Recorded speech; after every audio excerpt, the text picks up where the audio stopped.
Hi study சேனலில் என்னோட video என்னன்னு பார்த்தீங்க அப்படின்னா, நான் குரூப் 1க்கு வந்து நிறைய கைடன்ஸ் கொடுத்துருக்கேன், ஸ்டடி பிளான்ஸ்லாம் கொடுத்துருக்குறேன். ஸோ நீங்கள் அக்கா எங்கள் குரூப் 4க்கும் ஏதாச்சும் ஒரு ஐடியா கொடுங்க, கைட் பண்ணுங்கள் அப்படின்னு சொல்லி கேட்டிருந்தீங்க. ஸோ அதுக்கான வீடியோ தான் இது.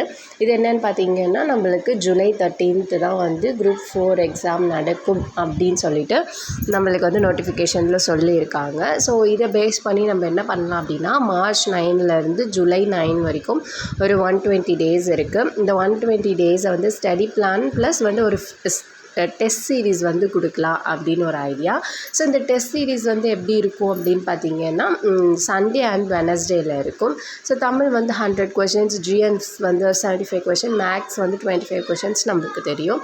ஸோ நம்ம எழுதுகிற டெஸ்ட் பேப்பரில் வந்து எப்படி இருக்கும்னா, தமிழ் வந்து 50 questions இருக்கும், ஜிஎஸ் வந்து 35 questions இருக்கும், மேக்ஸ் வந்து 15 questions இருக்கும். சரிங்களா?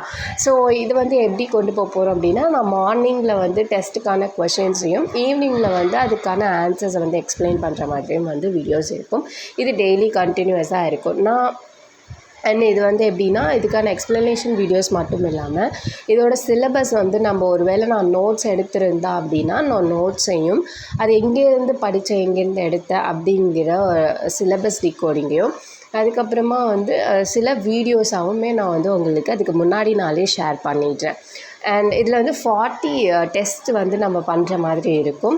ஆனால் 2 ஃபுல் டெஸ்ட் மாதிரி தான். ஸோ இதை வந்து நீங்கள் என்ன பண்ணுறீங்கன்னா, நான் லாஸ்ட்டாக PDF வந்து கீழே கொடுக்குறேன், நீங்கள் அதை செக் பண்ணி பாருங்கள். அண்ட் அது உங்களுக்கு யூஸ்ஃபுல்லாக இருந்துச்சுன்னா நீங்கள் அதை எழுதி வச்சுட்டு டெய்லி என்னென்ன நான் ஆல்ரெடி வேர் டு ஸ்டடியும் கொடுத்துருக்குறேன், அந்த வேர் டு ஸ்டடீஸை எடுத்து நீங்கள் படிச்சுட்டு டெஸ்ட்டை வந்து போட்டு பாருங்கள். நீங்கள் இந்த மாதிரி டெஸ்ட்டு போட்டு பார்க்கும்போது உங்களுக்கு ஈஸியாக இருக்கும். டெஸ்ட் சீரீஸ் தானே, ஃப்ரீ டெஸ்ட்டு தானே அப்படின்னு சொல்லிட்டு நீங்கள் லாஜிக்காக விட்டுறாமல் கிடைக்கிற ஒரு வாய்ப்பையும் மிஸ் பண்ணாமல் யூஸ் பண்ணிக்கோங்க. All the best.